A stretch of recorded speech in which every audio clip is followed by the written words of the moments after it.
Los jueves nos vamos a estar encontrando a las 22 horas a través de la red para disfrutar juntos lecturas despertadoras, con la radio despierta que se viene gestando entre Casa Elefante y Espacio Despierto. Vamos a activar al ser creativo, mágico, inspirado, ilimitado, que siempre fuimos. Vamos a preguntarte y a alentarte a que descubras cuáles son tus intentos más profundos. Inspiración pura.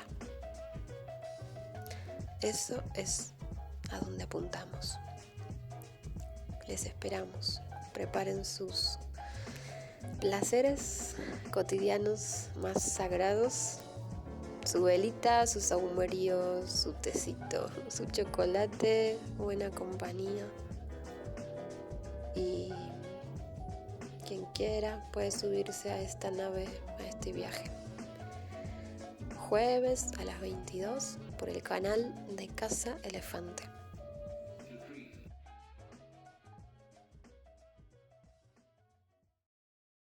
Iniciamos así, con afecto, para todos los viajeros que se adentran a lo desconocido. Y les invitamos a poner atención a una respiración que promueva la facilidad para recibir toda esta información,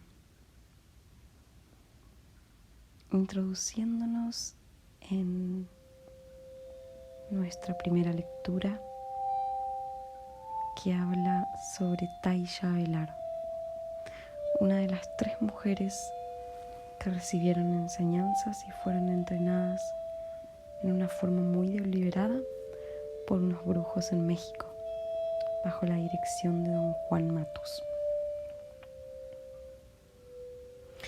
Don Juan Matus enseñó que la brujería es un esfuerzo pragmático por medio del cual cualquiera es capaz de percibir energía de manera directa. A fin de percibirla de esta manera, sostenía que debíamos liberarnos de nuestra forma normal de percibir. Liberarnos así y percibir energía de manera directa fue una tarea que requirió todos nuestros esfuerzos.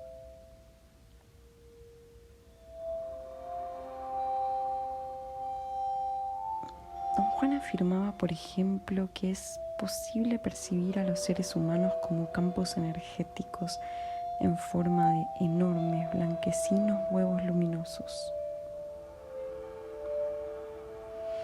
En el mundo de los brujos, de acuerdo con su temperamento básico, se dividen 2 bandos complementarios: los ensoñadores y los acechadores. Los ensoñadores son los brujos que poseen una facilidad intrínseca para penetrar en estados de conciencia acrecentada mediante el control de sus sueños normales. El entrenamiento desarrolla dicha facilidad hasta convertirla en un arte, el arte de ensoñar. Los acechadores, por su parte,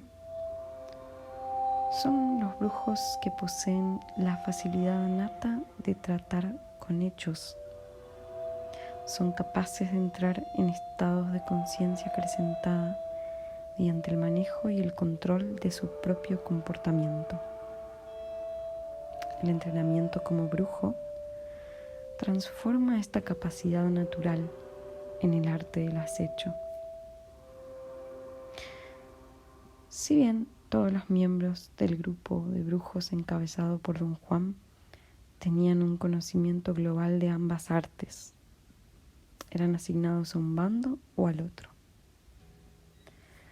Taisha Velar fue adscrita a los acechadores e instruida por ellos. Su libro, Donde cruzan los brujos, porta el sello de su estupenda preparación como acechadora. Y comparte un prefacio en donde habla de que dedicó su vida a la práctica de una rigurosa disciplina llamada brujería, por falta de un nombre más apropiado. También fue antropóloga en el campo de estudios en el que ostentó el doctorado. Puso 2 áreas de conocimiento en este orden particular porque primero se involucró con la brujería. Normalmente uno llega a ser antropólogo y luego realiza trabajos de campo sobre algún aspecto cultural, las prácticas de la brujería, por ejemplo. En el caso de Taisha, parece que sucedió al revés. Como estudiosa de la brujería, fue a estudiar antropología.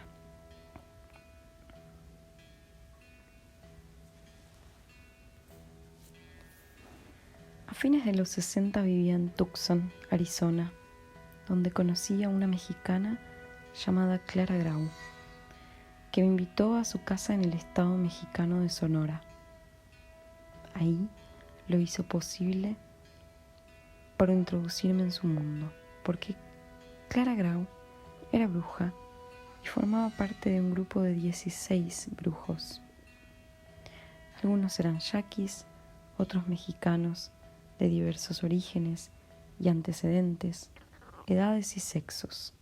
La mayoría eran mujeres.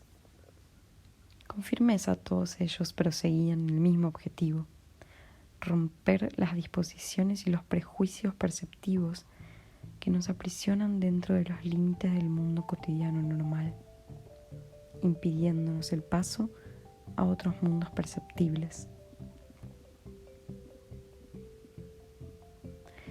Para los brujos, romper con dichas disposiciones perceptivas significa atravesar una barrera y saltar hacia lo inimaginable. Llaman a este salto donde cruzan los brujos. A veces se refieren a ello como el vuelo abstracto, porque entraña volar del lado de lo concreto y físico al lado de la percepción acrecentada y las formas abstractas e impersonales. Dichos brujos tenían interés en ayudarme a lograr el vuelo abstracto a fin de que pudiera unirme a ellos en sus afanes fundamentales, y por ello la instrucción académica se volvió parte esencial de mi preparación para llegar a donde cruzan los brujos. El líder del grupo de brujos del que yo formo parte, el Nahual, según se le llama, es una persona con un gran interés en la erudición académica formal. Por consiguiente, todas las personas a su cargo deben desarrollar y ejercitar el pensamiento abstracto y lúcido que solo se adquiere en una universidad moderna. Como mujer, la obligación de satisfacer este requisito fue aún mayor.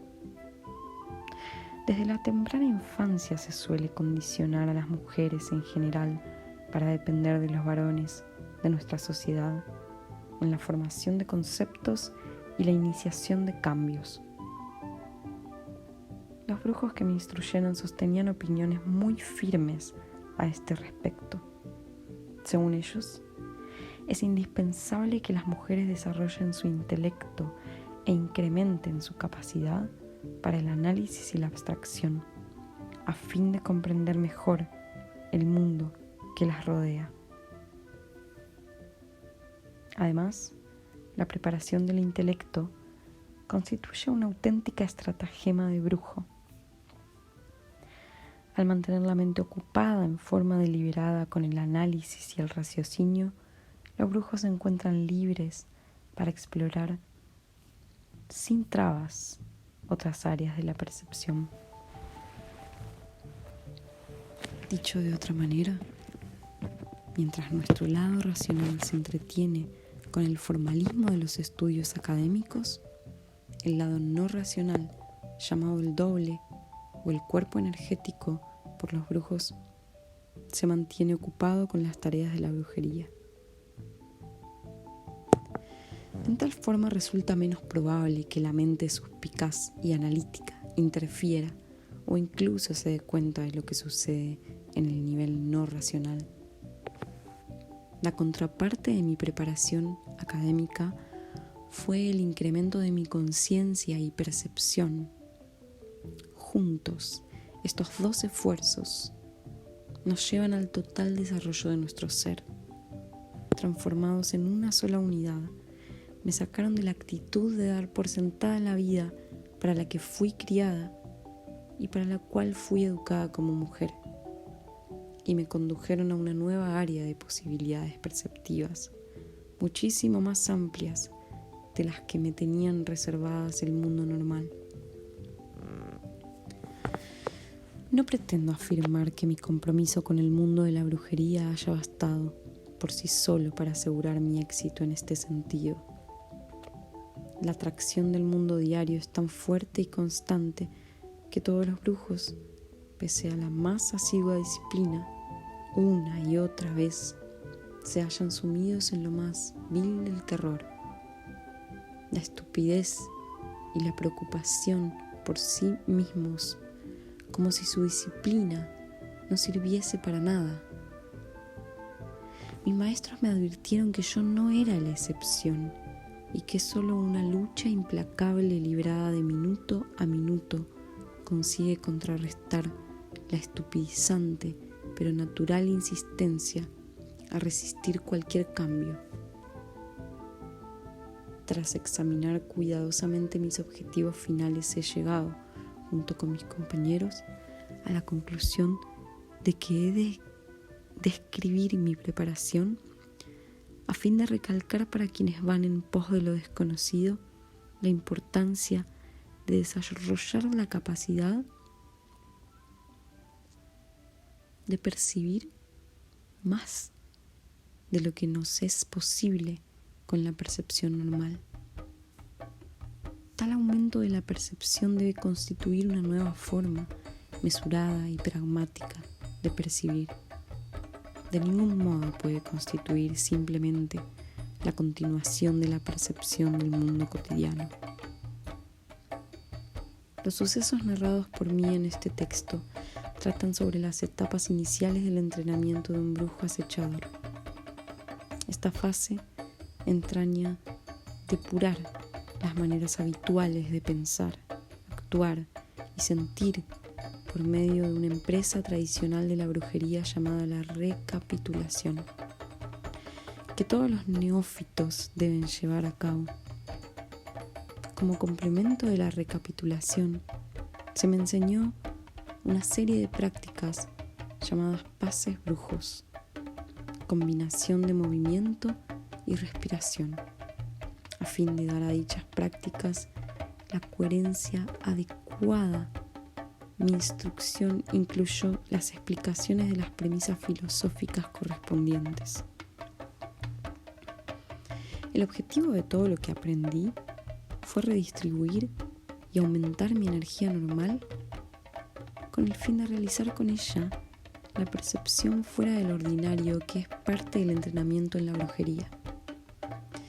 Este entrenamiento se basa en la idea de que una vez roto por medio de la recapitulación el patrón compulsivo de los hábitos, pensamientos, expectativas y sentimientos, una se encuentra de manera indisputable en situación de acumular energía suficiente para vivir de acuerdo con las premisas brindadas por la tradición de la brujería, así como para probar dichas premisas mediante la percepción directa de una realidad diferente.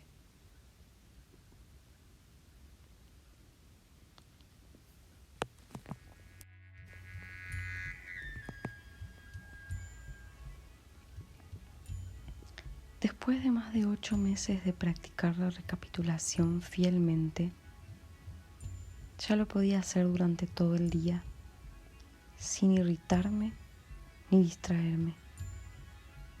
Un día me estaba representando mentalmente los edificios, salones y maestros de mi último año de preparatoria. Me dejé llevar tanto por mi recorrido a lo largo de los pasillos y por ver dónde se sentaban mis compañeros, que terminé hablando conmigo misma. Si hablas contigo misma no podrás respirar correctamente, escuché decir a un hombre. Me sobresalté tanto que pegué con la cabeza en la pared de la cueva. Abrí los ojos. La imagen del salón se desvaneció al voltearme para mirar hacia la desembocadura de la cueva. Había un hombre en cuclillas, perfilado delante de ella. De inmediato supe que se trataba de mi maestro brujo, del hombre al que una vez había visto en los cerros. Llevaba el mismo rompevientos verde y los mismos pantalones, pero ahora pude distinguir su perfil.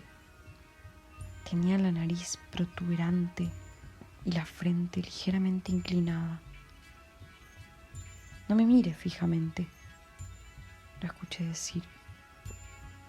Su voz era baja y murmuraba como un arroyo al pasar sobre la grava.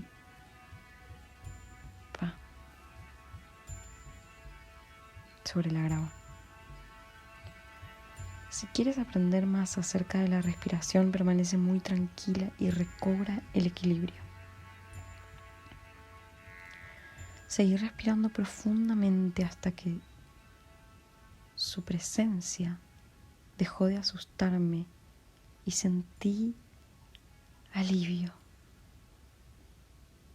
En cambio, por llegar a conocerlo al fin, se sentó con las piernas cruzadas a la entrada de la cueva y se inclinó del mismo modo en que Clara siempre lo hacía. Tus movimientos son demasiado erráticos, indicó con un bajo murmullo. Respira así. Inhaló profundamente al voltear la cabeza de manera suave a la izquierda. Luego exhaló el aire por completo mientras en forma continua volteaba la cabeza a la derecha. Finalmente movió la cabeza del hombro derecho al izquierdo y otra vez al derecho sin respirar, y luego al centro. Imité sus movimientos, inhalando y exhalando de la manera más completa posible. Así está mejor, dijo. Al exhalar, arroja fuera de ti los pensamientos y sentimientos que estás repasando. Y no muevas la cabeza solo con los músculos del cuello. Guíala con las líneas invisibles de energía que emanan de tu abdomen. Hacer que broten esas líneas es uno de los logros de la recapitulación. Explicó que justo debajo del ombligo se encuentra un centro clave de poder y que todos los movimientos del cuerpo, la respiración inclusive, debían recurrir a ese punto de energía. Sugirió que sincronizara el ritmo de mi respiración con el giro de la cabeza para en conjunto lograr que las líneas invisibles de energía de mi abdomen se extendiesen hacia el exterior y hasta el infinito. ¿Forman esas líneas parte de mi cuerpo o he de imaginarlas?, pregunté. Cambió de posición antes de responder. Esas líneas invisibles forman parte de tu cuerpo blando, de tu doble, explicó. Entre más energía hagas salir mediante la manipulación de esas líneas, más fuerza adquirirá tu doble. Lo que quiero saber es si son reales o solo imaginarias.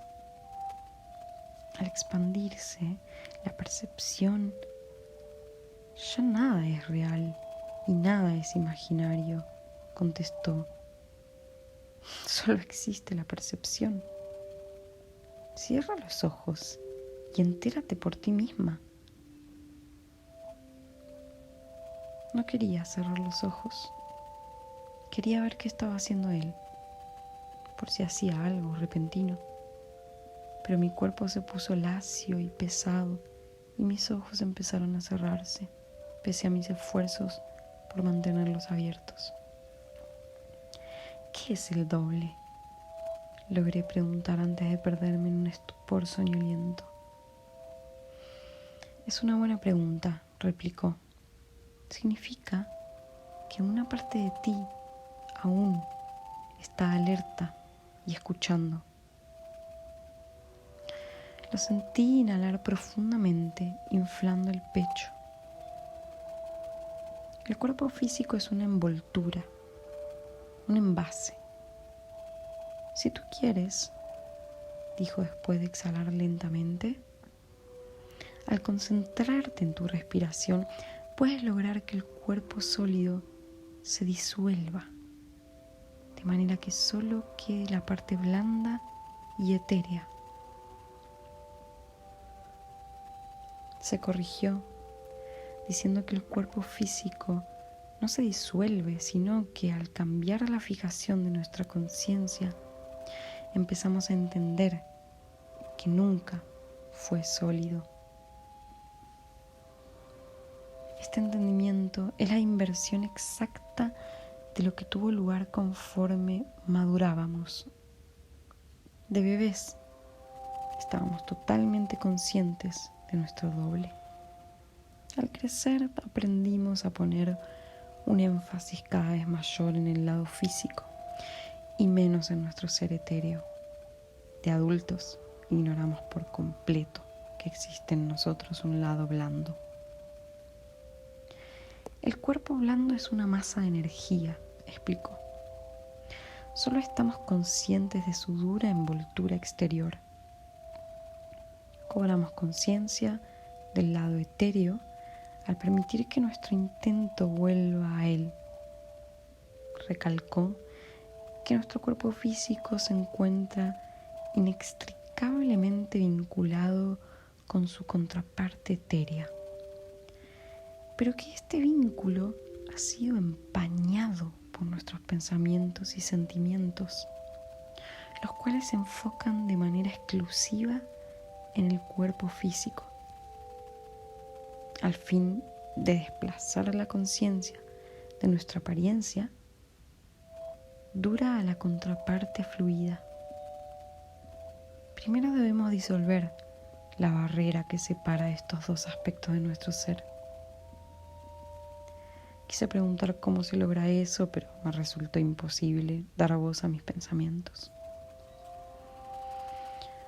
La recapitulación ayuda a disolver nuestras ideas preconcebidas, dijo, respondiendo a mi pregunta, pero se requiere habilidad y concentración para entrar en contacto con el doble. En este momento estás usando tu parte etérea hasta cierto grado. Te encuentras medio dormida, pero una parte de ti está despierta y alerta. Me escucha y percibe mi presencia. Me advirtió que la liberación de la energía encerrada en nuestro interior entraña un considerable peligro, porque el doble es vulnerable y resulta fácil lastimarlo en el proceso de desplazar nuestra conciencia hacia él. Es posible crear una abertura en la red etérea inadvertidamente y perder vastas cantidades de energía. Me advirtió, energía valiosa, necesaria para mantener cierto grado de claridad y control sobre la vida. ¿Qué es la red etérea? Balbucí como si estuviera hablando dormida. La red etérea es la luminosidad que rodea al cuerpo físico, explicó. Esta malla de energía es desgarrada por completo en el curso de la vida diaria. Enormes porciones de ella se pierden o se entrelazan con las bandas de energía de otras personas. Si alguien pierde demasiada fuerza vital, se enferma o muere. Su voz me arrulló a tal grado que me encontré respirando desde el abdomen, como si estuviese profundamente dormida. Estaba recostada en la pared de la cueva, pero no sentía su dureza.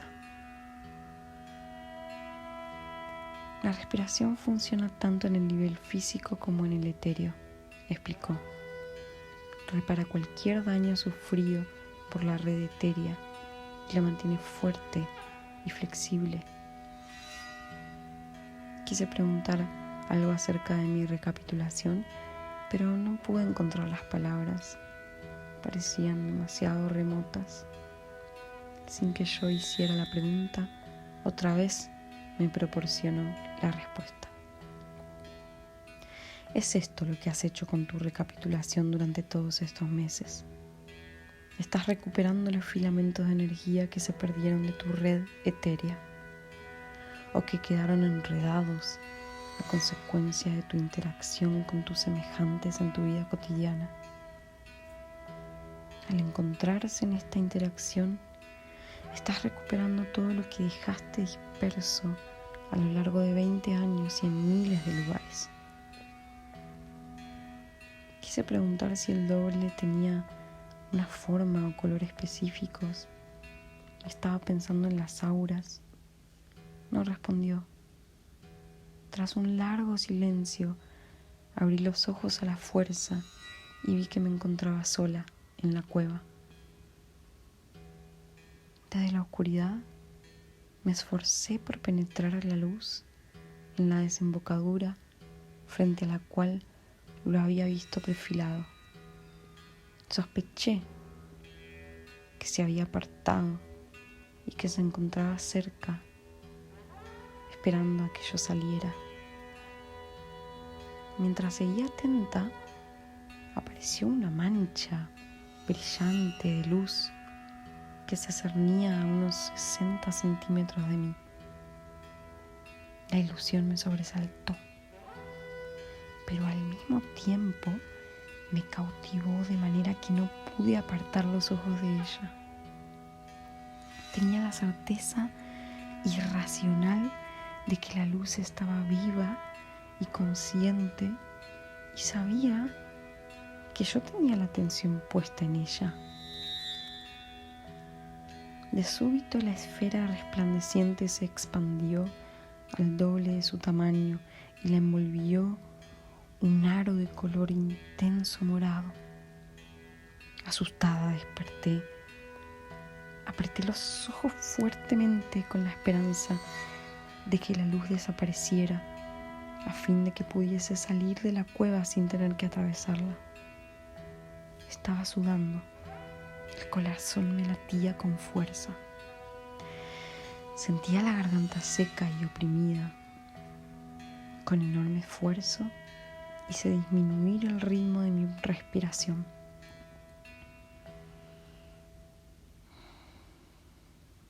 Cuando abrí los ojos, la luz había desaparecido. Sentí la tentación de explicar todo lo sucedido como un sueño, porque con frecuencia me dormía durante mi recapitulación. Sin embargo, el recuerdo del maestro brujo y de lo dicho por él era tan vivo que estaba casi segura de que todo había sido verdad. Cautelosamente me salí de la cueva, me puse los zapatos y me dirigí a la casa por el atajo. Clara se encontraba a la puerta de la sala como si me estuviera esperando. Sin aliento, solté bruscamente que acababa o de hablar con un maestro brujo o de tener un sueño sumamente intenso acerca de él. Sonrió y con un sutil movimiento de la barbilla señaló el sillón. Quedé boquiabierta. Ahí estaba el mismo hombre que estuvo conmigo en la cueva unos pocos minutos antes, solo que vestido de otra manera. Ahora llevaba un suéter gris de botones, una camisa sport y pantalones de vestir. Era mucho más viejo de lo que me pareció antes, pero también mucho más vital. Me fue imposible precisar su edad. Podía tener de igual manera 40 o 70 años. Parecía ser dueño de una fuerza extraordinaria y no era ni flaco ni corpulento. Era moreno, de rasgos indígenas. Tenía la nariz aguileña, la boca fuerte, una barbilla cuadrada y brillante, ojos negros, con la misma intensa mirada que había observado en la cueva. Una mata gruesa y lustrosa de cabello blanco acentuaba sus facciones. El efecto extraordinario de su cabello era que no lo convertía en un anciano como suelen hacerlo las canas. Recordé lo viejo que empezó a verse mi padre cuando su cabello adquirió un tono plateado y cómo lo ocultó con tintes y sombreros. Pero fue en vano, porque tenía la vejez grabada en el rostro, en las manos, en todo el cuerpo. Taisha, permítame presentarte. Este es el señor Juan Miguel Avelar, dijo Clara. El hombre se puso de pie, cortésmente, y alargó la mano. Me da mucho gusto conocerte, Taisha, dijo en un inglés perfecto, mientras me estrechaba la mano fuertemente. Quise preguntarle qué hacía ahí, cómo pudo cambiarse de ropa tan rápidamente y si realmente había estado en la cueva o no. Otra docena de preguntas también daba vueltas en mi cabeza, pero me encontraba demasiado alterada e intimidada para dar voz a alguna de ellas. Fingí estar calmada y ni por un instante creí revelar lo perturbada que en realidad me sentía. Comenté sobre lo bien que hablaba el inglés y la claridad con la que se había expresado al hablar conmigo en la cueva. «Qué amable eres», respondió con una sonrisa cautivadora. «Pero debería hablar bien el inglés. Soy un yaqui. Nací en Arizona». «¿Vive usted en México, señora Avelar?», pregunté torpemente. Sí, vivo en esta casa», replicó. «Vivo aquí, con Clara». La miró en una forma que solo puedo describir como afecto puro. No supe qué decir. Me sentí cohibida, apenada por alguna misteriosa razón. «No somos marido y mujer», dijo Clara, como para tranquilizarme, y los dos rompieron a reír. En lugar de aligerar las cosas, su risa me hizo sentir más cohibida aún. Entonces reconocí, consternada, la emoción que estaba sintiendo. Celos puros. Debido a un inexplicable impulso posesivo, sentía que él era mío. Traté de ocultar mi bochorno haciendo rápidamente algunas preguntas triviales. «¿Lleva mucho tiempo de vivir aquí en México?» «Sí, así es», dijo. «¿Y piensa volver a Estados Unidos?» Fijó sus ojos ardientes en mí. Luego sonrió y dijo de una manera encantadora: «Esos detalles no tienen importancia, Taisha.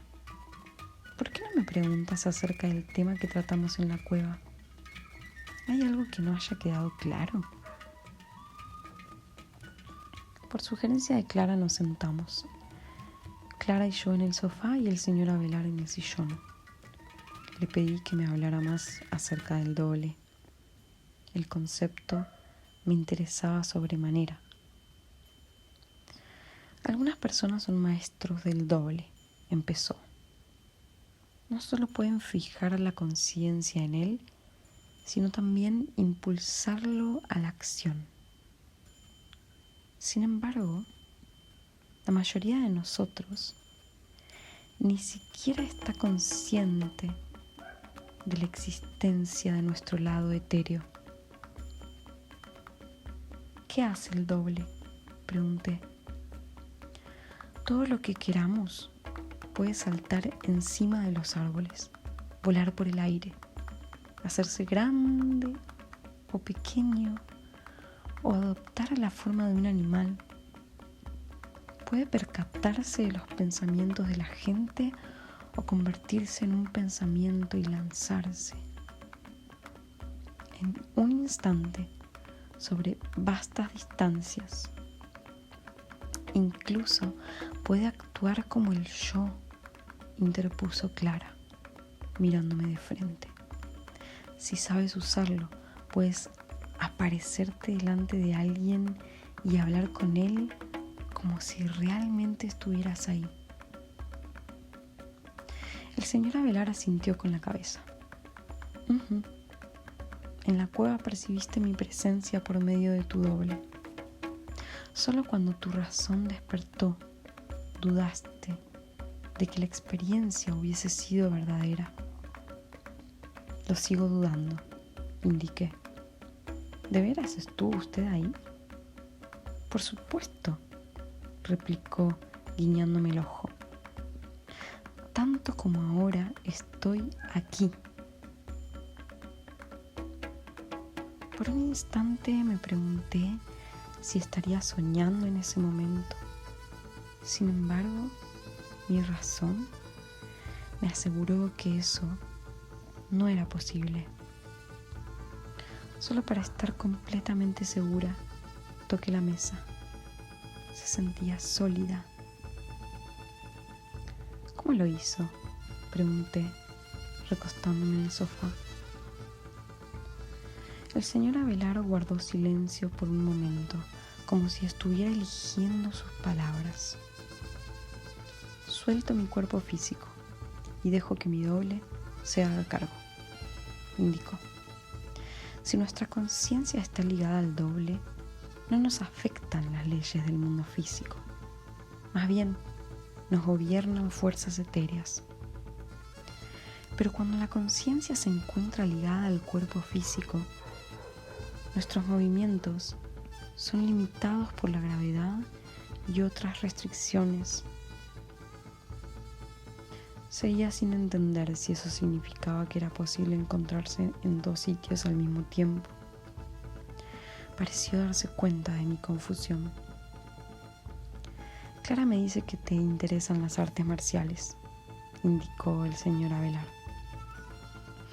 La diferencia entre una persona común y corriente y un experto en Kung Fu es que este último ha aprendido a controlar su cuerpo blando. Mis profesores de karate solían decir lo mismo, afirmé. Insistían en que las artes marciales entrenaban el lado blando del cuerpo, pero nunca entendí qué querían decir con ello. Probablemente querían decir que cuando un experto ataca, dirige sus golpes contra los puntos vulnerables en el cuerpo blando del enemigo, replicó. Lo destructivo no es la fuerza de su cuerpo físico, sino la grieta que produce en el cuerpo etéreo del enemigo. Puede lanzar dentro de esa grieta una fuerza que desgarra la red etérea y ocasiona daños mayores. Una persona puede recibir lo que en ese momento solo parece un pequeño golpe, pero horas, quizás días más tarde, llega a morir de golpe.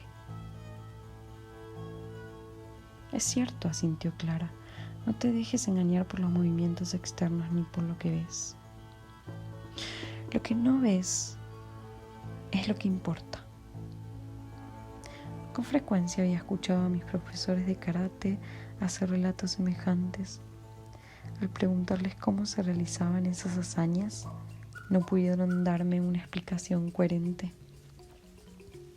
En ese entonces creí que se debía al hecho de que mis maestros eran japoneses e incapaces de expresar pensamientos tan intrincados en inglés. Ahora el señor Abelard estaba explicando algo semejante y pese a que su dominio del inglés era perfecto, no entendí a qué se refería con el cuerpo blando o doble ni cómo se usaban sus misteriosos poderes. Me pregunté si el señor Abelard practicaría artes marciales, pero antes de que pudiera indagar al respecto, él continuó. Los verdaderos expertos en artes marciales, según Clara me los ha descrito de cuando se entrenó en China, controlan su cuerpo blando, indicó. Y este es controlado no por el intelecto, sino por el intento. No hay forma de pensar en él ni de entenderlo de manera racional. Hay que sentirlo, puesto que está ligado a unas líneas luminosas de energía que atraviesan el universo en todas direcciones. Se tocó la cabeza y señaló hacia arriba. Por ejemplo, una línea de energía que se extiende hacia arriba desde la parte superior de la cabeza le da al doble su propósito y dirección. Esa línea suspende y jala al doble hacia donde quiera ir. Si quiere ir hacia arriba, solo tiene que dirigir su intento hacia arriba. Si quiere hundirse en el suelo, dirige su intento hacia abajo. Es así de sencillo. Clara me preguntó si recordaba lo que me había dicho en el jardín el día que hicimos los ejercicios de respiración con el sol, de cómo era necesario proteger siempre la corona de la cabeza. Le dije que lo recordaba tan claramente que desde entonces me daba miedo salir de la casa sin sombrero. Me preguntó si le estaba siguiendo el hilo a lo que decía el señor Abelard. Le pregunté, le aseguré que no tenía ningún problema en entenderlo, aunque no comprendiera los conceptos que manejaba. Paradójicamente, lo que estaba diciendo se me hacía incomprensible, pero al mismo tiempo familiar y creíble. Clara sintió con la cabeza y dijo que eso se debía al hecho de que estaba hablando directamente con una parte de mí que no era del todo racional y que tenía la capacidad de captar las cosas de manera directa, sobre todo si un brujo le hablaba en esta forma. Clara estaba en lo cierto. El señor Abelard tenía algo que me tranquilizaba aún más que Clara. No se debía a su forma de ser cortés y afable, sino a algo en la intensidad de su mirada que me obligó a escuchar y a seguir sus explicaciones, pese al hecho de que, desde el punto de vista racional, parecían carecer de sentido. Y yo hacía preguntas como si supiera de qué me estaba hablando. ¿Podré entrar en contacto con mi cuerpo blando algún día?, pregunté al señor Abelard. La pregunta es, Taisha, si quieres entrar en contacto con él. Vacilé por un instante.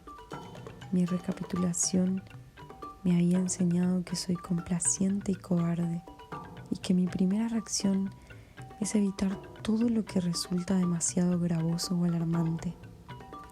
Sin embargo, también me animaba una curiosidad intensa por tener experiencias excepcionales y, tal como Clara me lo indicara una vez, poseía cierta audacia temeraria.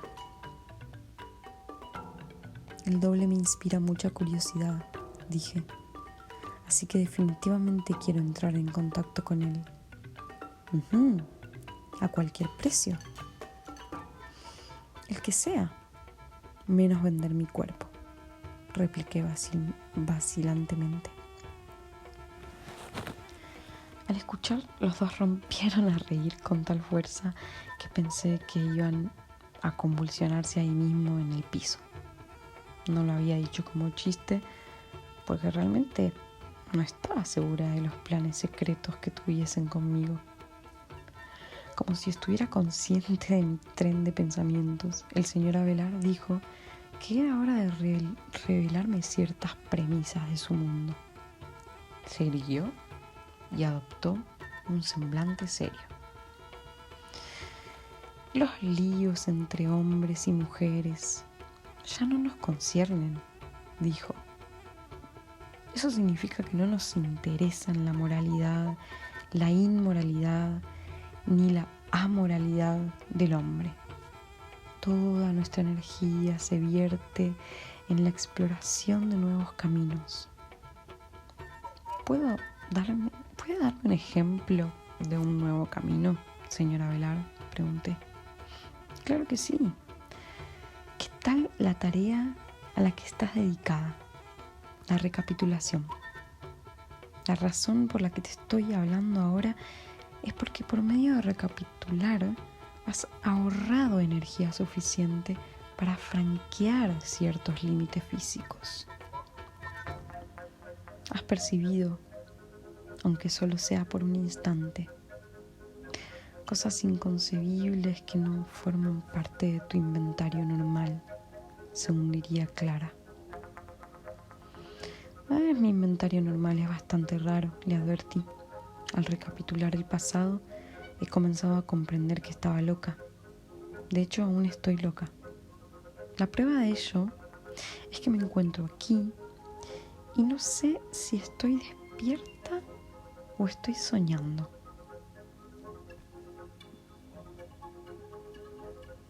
Al escucharme, los dos rompieron a reír otra vez, como si estuvieran viendo un programa cómico y el comediante acabara de llegar a la culminación de su chiste.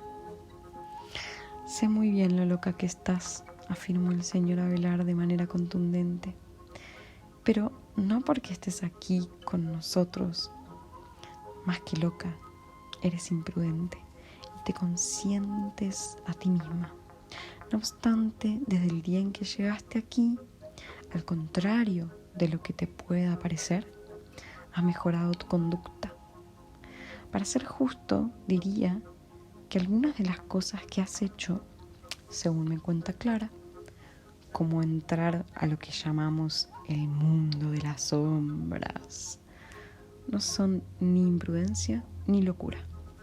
Son un nuevo camino, algo innombrable e inconcebible desde el punto de vista del mundo normal. Se produjo un largo silencio que me hizo retorcerme, inquieta. Quería decir algo para romper el hechizo, pero no se me ocurrió nada. Lo peor fue que el señor Abelard no dejaba de echarme miraditas de reojo. Luego le susurró algo a Clara y los dos se rieron. Quedó, lo cual me irritó sobremanera porque no dudé en lo más mínimo que se estaban riendo de mí. Tal vez sea mejor que me vaya a mi cuarto, dije poniéndome de pie. Siéntate, aún no hemos terminado, ordenó Clara.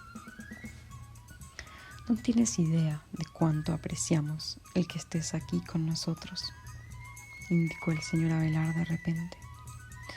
Te encontramos chistosa porque eres tan excéntrica. Pronto conocerás a otro miembro de nuestro grupo, a alguien que es igual de excéntrica que tú, pero mucho mayor. Verte a ti nos la recuerda cuando era joven. Por eso nos reímos. Por favor, perdónanos. Aborrecía que se rieran de mí, pero la disculpa del señor Avelar fue tan sincera que la acepté. A continuación, reanudó su plática acerca del doble, como si no se hubiera hablado de otra cosa.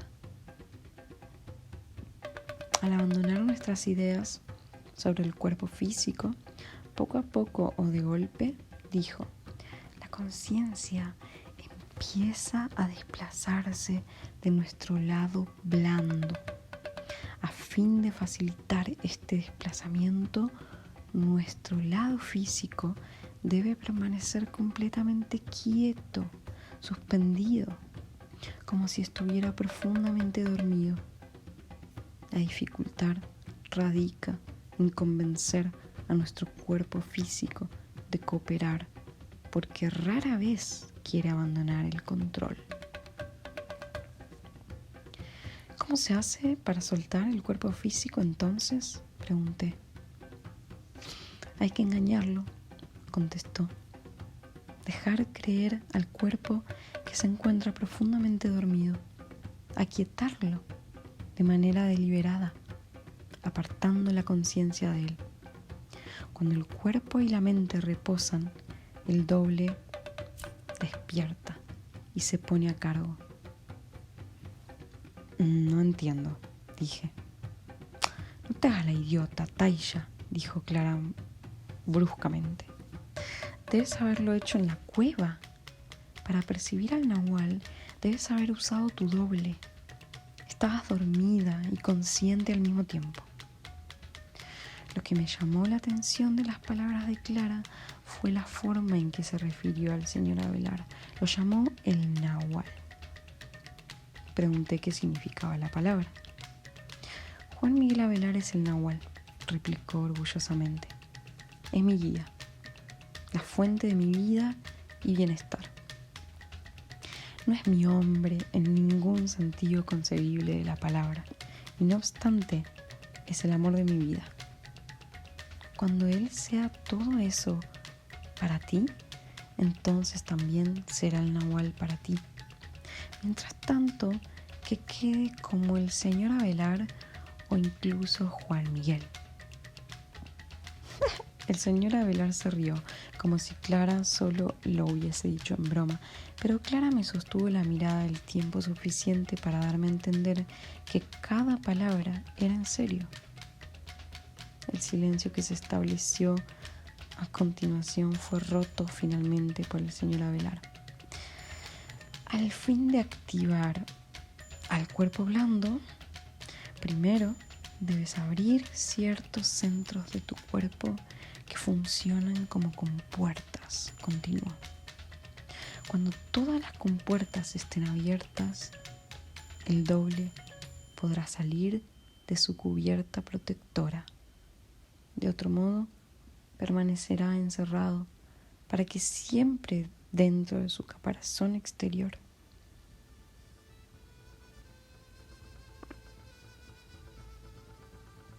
Para que siempre esté dentro de su caparazón exterior.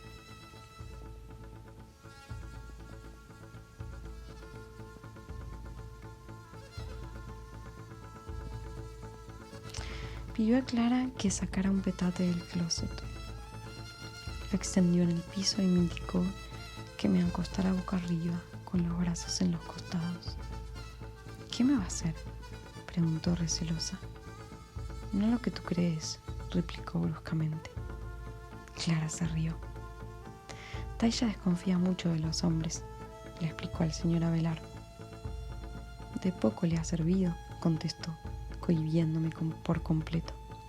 Luego se volvió hacia mí y me explicó que enseñaría un método sencillo para desplazar la conciencia del cuerpo físico a la red etérea que lo rodea. Acuéstate y cierra los ojos, pero no te duermas, ordenó. Apenada, obedecí, sintiéndome curiosamente vulnerable, acostada ahí, delante de ellos. Se arrodilló a mi lado y me habló con voz suave. Imagínate unas líneas extendidas desde tu cuerpo hacia los lados, empezando por los pies, indicó. ¿Y si no puedo imaginármelas?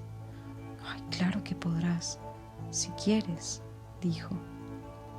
Con toda tu fuerza dirige tu intento a la creación de esas líneas. Explicó que en realidad no se trataba de imaginar las líneas, sino del misterioso acto de sacarlas de los lados del cuerpo, empezando por los dedos de los pies y continuando hasta la corona de la cabeza. Dijo que también debía sentir unas líneas que emanaban de las plantas de mis pies y se hundían en el suelo e iban hacia mi cabeza, envolviéndome mi cuerpo a todo su largo hasta la parte de atrás de mi cabeza, y otras líneas que irradiaban de mi frente hacia arriba y bajaban por el frente de mi cuerpo hasta los pies, formando así una red o capullo de energía luminosa. Practícalo hasta que puedas soltar tu cuerpo físico y fijar tu atención a voluntad en tu red luminosa, dijo. Con el tiempo, un solo pensamiento bastará para extender y sostener esa red. Traté de relajar mis músculos. Su voz tenía efectos sedantes, una cualidad hipnotizante. A veces parecía provenir de muy cerca y luego desde muy lejos. Me advirtió que si en alguna parte de mi cuerpo la red se sentía apretada o resultaba difícil extender las líneas o éstas se enroscaban, era ahí donde tenía el cuerpo débil o herido.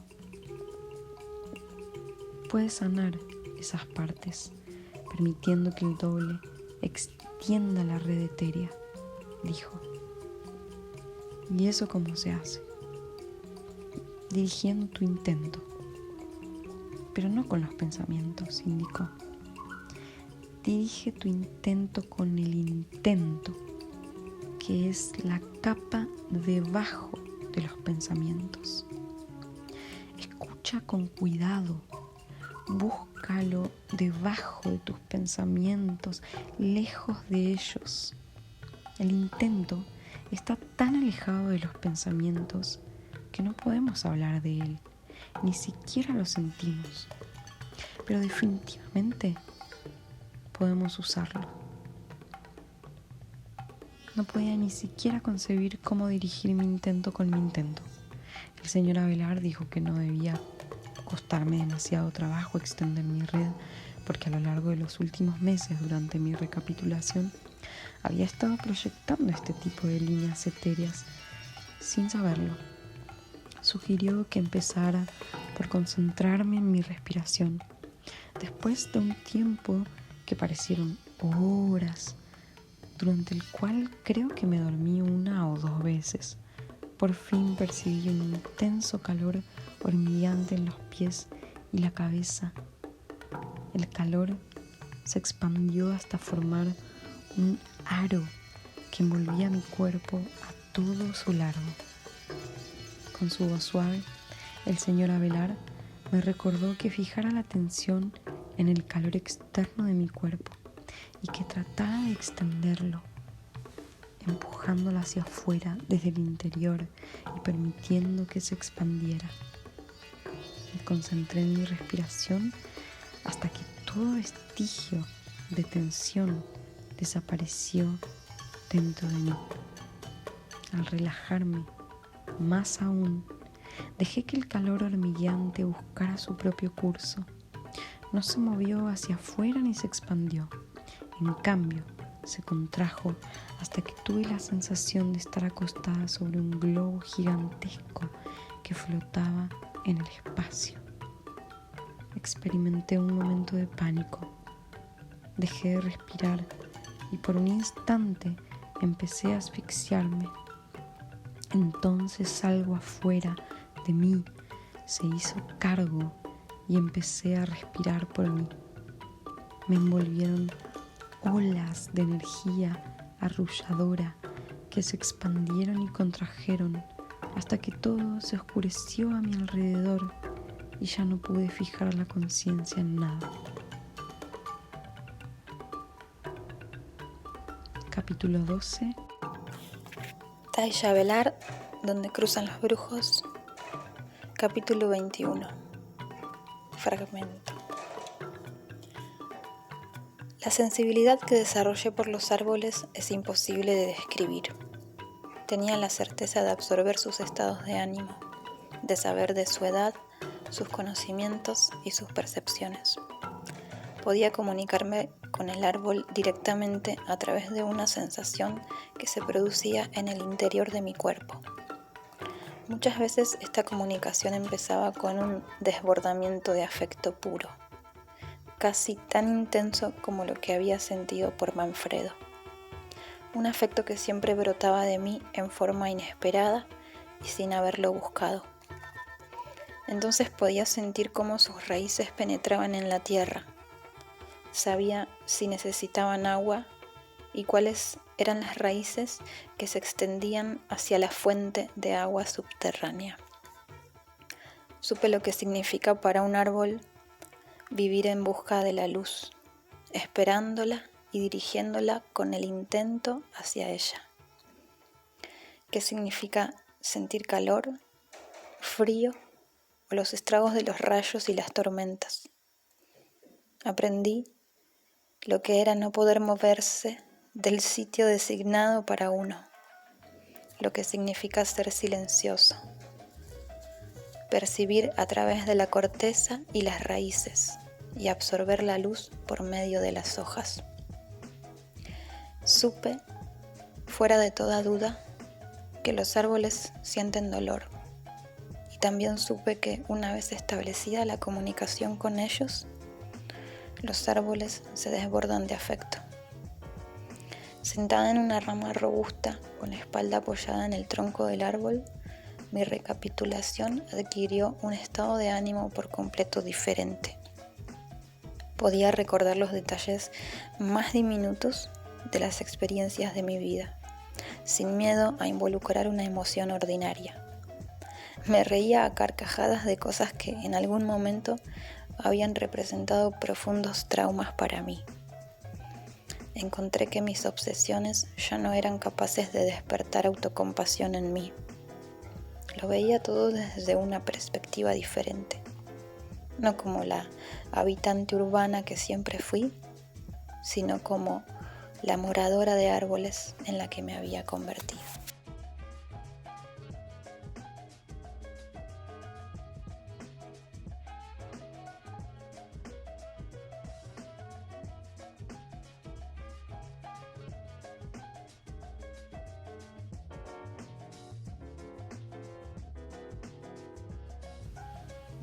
Si querés colaborar con Casa Elefante o Espacio Despierto, será agradecido.